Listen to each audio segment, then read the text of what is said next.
Buenos días. Estamos en la sede del Parlamento Europeo y hoy tenemos la oportunidad, y para mí es una oportunidad excepcional, poder entrevistar a Dolors Montserrat. Dolors Montserrat es europarlamentaria del Grupo Popular aquí en Bruselas y Estrasburgo, y yo creo que es muy importante porque fue una ministra de Sanidad del Gobierno de España, en donde lo cardiovascular tuvo un impacto muy importante. Yo tuve la oportunidad también de formar parte de su consejo asesor y allí se iniciaron muchas acciones, pero alguna en concreto sobre el problema de las enfermedades cardiovasculares, que en España, en Europa, sigue siendo la primera causa de muerte. Y un poco tu visión, en realidad tu visión es una visión incluso muy especializada en el área sobre la salud y en concreto la enfermedad cardiovascular. Ahora habrá una nueva legislatura. ¿Tú crees que lo cardiovascular podrá tener un peso real, incluso lo mismo que ha tenido otras patologías como el cáncer? Bueno, primero feliz de estar aquí con vosotros y, como no, apoyar la causa y, sobre todo, ¿no?, defender a los pacientes. Es la primera causa de muerte en España y en Europa y, por tanto, yo me siento orgullosa de haber sido ministra de Sanidad en España y haber sido la que impulsó la estrategia cardiovascular en España, la primera estrategia cardiovascular en España en el año 2018, pionera en Europa, y que la hicimos juntamente pues contigo, también con el doctor Valentín Fuster, que también era el presidente del Consejo Asesor del Ministerio de Sanidad.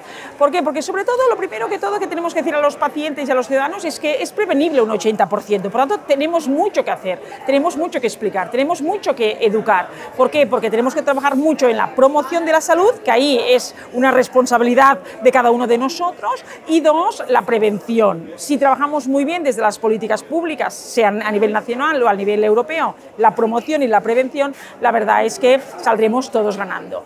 Y también quiero decir, he sido la ponente aquí en el Parlamento Europeo del report de las lecciones aprendidas del COVID.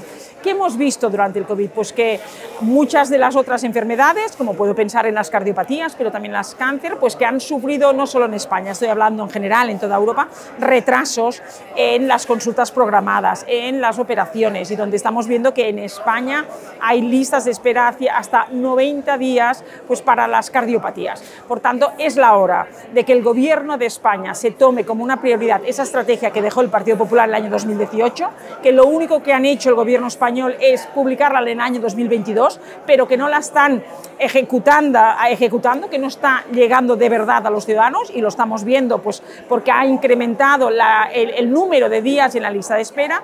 Y dos, Europa también tenemos que hacer lo mismo que hicimos con el Plan Europeo contra el Cáncer, ya que Europa fuimos capaces de hacer un Plan Europeo contra el Cáncer, donde desde Europa lideramos, armonizamos y coordinamos con los Estados miembros la lucha contra el cáncer. Tenemos que hacer lo mismo con un plan europeo en las cardiopatías, ¿no? Y creo que ahora, en el inicio de la legislatura europea, sería una gran oportunidad de que el Partido Popular Europeo y el Parlamento Europeo lideremos esta estrategia a nivel europeo.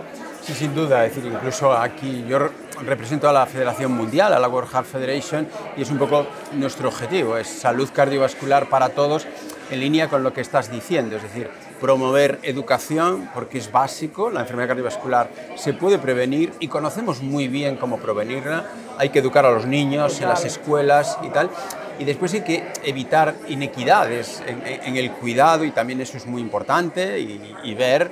Y yo creo, y también lo iniciamos allí, en ese consejo asesor, la idea de un observatorio, es decir, un plan cardiovascular en España, en Europa, no para ver quién lo hace mejor, quién peor, sino es para ver qué oportunidades de mejora tenemos, que necesitamos los datos y con esos datos implantar determinadas medidas, qué hacer, y un poco en ese sentido, teniendo en cuenta también un poco la idea de que la sanidad, el Sistema Nacional de Salud, tanto en Europa como en España, y la sanidad pública, tiene que reforzarse desde la perspectiva de los datos. ¿Cómo ves tú, dentro de ese plan, tanto en España como en Europa, una especie de observatorio que nos oriente dónde tenemos las oportunidades, dónde están las inequidades, el problema de las inequidades, por ejemplo, en las mujeres, en el retraso al diagnóstico, en los niveles socioeconómicos más bajos? ¿Tú crees que al hilo de ese plan debería promoverse tanto en España, en nuestra realidad, como en Europa, un observatorio que nos oriente? Totalmente, porque, por ejemplo, voy a poner el ejemplo del Plan Europeo contra el Cáncer. Al final estamos en Europa, que es un mercado único, y entonces si estamos en un mercado único donde ¿no? tenemos las libertades de movimiento de las personas, pero también de las mercancías, ¿por qué no que también seamos ¿no? en un único espacio europeo de datos de salud, donde esta semana ¿no? en el Parlamento Europeo se va a aprobar el espacio europeo de salud? ¿Qué es lo que vamos a tener? Datos primarios y secundarios. Vamos a proteger, por supuesto, la protección de la base de datos personal de cada uno de los pacientes, pero en la gestión de los datos secundarios, ¿qué nos vamos a garantizar? Que tendremos todos los datos secundarios de 500 millones de ciudadanos europeos, donde veremos ¿no? Cómo podemos mejorar conjuntamente políticas de promoción, de prevención, veremos cómo a lo mejor hay unos gaps, unas brechas en la promoción, en la prevención, en el acceso. Lo mejor vemos las brechas que van en función de los territorios donde viven, lo mejor hay más brecha en las zonas rurales que en las zonas metropolitanas, porque las zonas metropolitanas tienen los hospitales más cerca. Por tanto, es interesantísimo y ha sido una de las grandes iniciativas que ha apoyado el Partido Popular Europeo, es el espacio europeo de Big Data, de salud, porque esto nos va a funcionar muy bien para luego conectarlo con un plan europeo de cardiopatías y con el observatorio exclusivo, ¿no? O sea, especializado en cardiopatías. Esto nos va a reducir tiempos, nos va sobre todo a reducir gaps, o sea, brechas en el acceso, en la promoción, en la prevención, y mejorar nuestras campañas de promoción y de prevención de la salud, y también nos va a mejorar en la investigación también, de desarrollo de nuevas terapias para todos los pacientes. Por tanto, yo soy de las que pienso que lo que necesitamos es más Europa.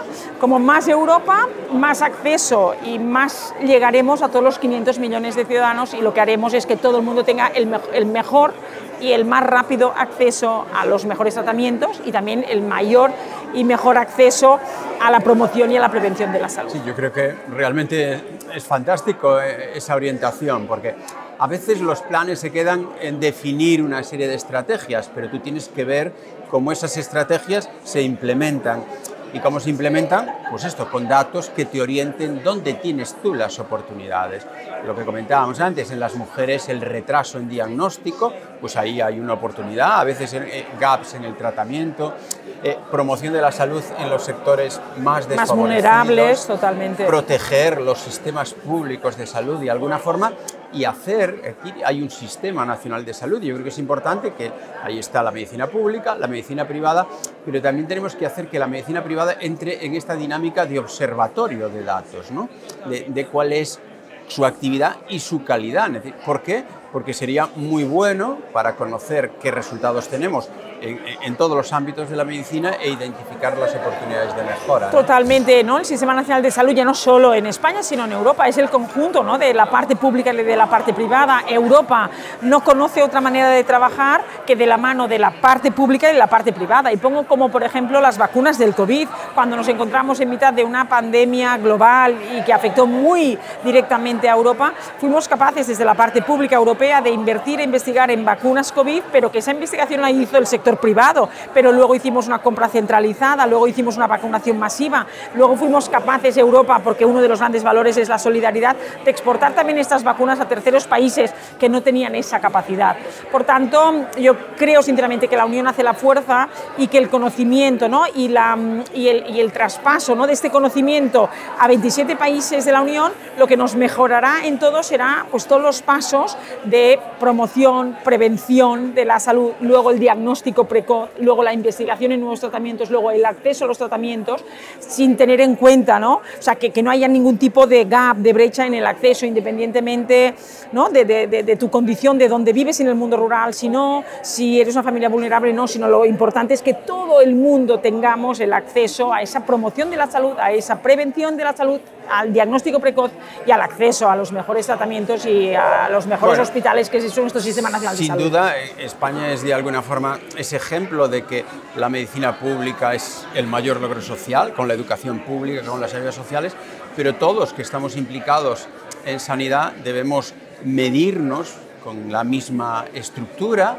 y con los mismos datos, porque al final es medir para mejorar, que, como tú dices, ojalá vaya también implícito en ese plan europeo que nos afecta a todos, que nos afecta a España y que en realidad promueve salud en un área tan relevante como es lo Yo siempre digo que, ¿no?, uno de los grandes valores que tiene la Unión Europea respecto, pues, a sus competidores comerciales en el mundo es justamente nuestros sistemas nacionales públicos universales de salud en Europa, de los 27 Estados miembros. Y de ahí la importancia también de mantener, defender, ¿no?, la sostenibilidad de nuestros sistemas, y para que nuestros sistemas sean sostenibles nos ayudan muchísimo las nuevas herramientas. El espacio de Big Data de salud europeo nos va a proveer una información muy básica, muy esencial, donde mejoraremos en todo, en los tiempos, en la investigación, y hará y ayudará a que también nuestros sistemas sean sostenibles, porque queremos que continúen siendo sostenibles. Bueno, es que los datos al final también son economía. Exacto. Que hay mucho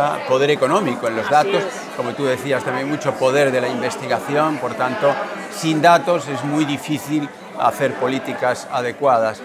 Bueno, realmente ha sido un privilegio, y en nombre de la World Heart Federation, también de la Sociedad Europea y de la Sociedad Española de Cardiología, pero en realidad aquí yo represento a la Federación Mundial del Corazón. Ha sido un privilegio tenerte aquí y realmente oírte, porque es un estímulo para ver que lo cardiovascular estará, pues eso, en el prime time de la próxima legislatura. Tiene que estar en el prime time, porque es la primera causa de muerte de los europeos, y por tanto no vamos a abandonar a los europeos, a los españoles, por supuesto, a nadie, ¿no?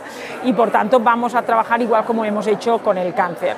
A trabajar con los pacientes, con los investigadores, con el sector profesional, los profesionales sanitarios, también la industria farmacéutica importante desde Europa y desde España, pero sí que desde aquí tengo que hacer una reclamación al Gobierno de España, que se lo tome en serio, porque Europa le ha dado 140.000 millones de euros a España, que son los fondos Next Generation, unos fondos que tenían que servir para modernizar nuestra economía y para reindustrializar España, pero también para reforzar nuestro Sistema Nacional de Salud, para justamente, ¿no?, un sistema que ha estado en tensión durante el COVID, la primaria, la hospitalaria, las enfermedades que no eran COVID, como se han visto, ¿no?, retrasados en sus... Exacto. Claro, sí. Y también, ¿no?, el deterioro de la salud mental, ya no solo de los pacientes, sino también de los profesionales sanitarios. Por tanto, el Gobierno podía haber realmente priorizado muchísimo en los Next Generation en reforzar nuestro Sistema Nacional de Salud, y ha perdido una gran oportunidad. Bueno, el Sistema Nacional de Salud yo creo que es el gran logro social, con la educación pública, un poco las ayudas sociales que nuestro país tiene, y eso todos, entre todos, tenemos que defenderlo. Y por eso los Next Generation hubieran ayudado muchísimo. Bueno, espero que sigamos teniendo la oportunidad, y que con personas como tú y con profesionales, en realidad, como tú, un papel tan relevante en el Parlamento Europeo, y que seguro que vais a estar en la próxima legislatura, pues podáis promover un área tan importante en la que tú conoces tanto, además, como son las enfermedades cardiovasculares. Pues así lo haremos. Muchísimas gracias. Nada.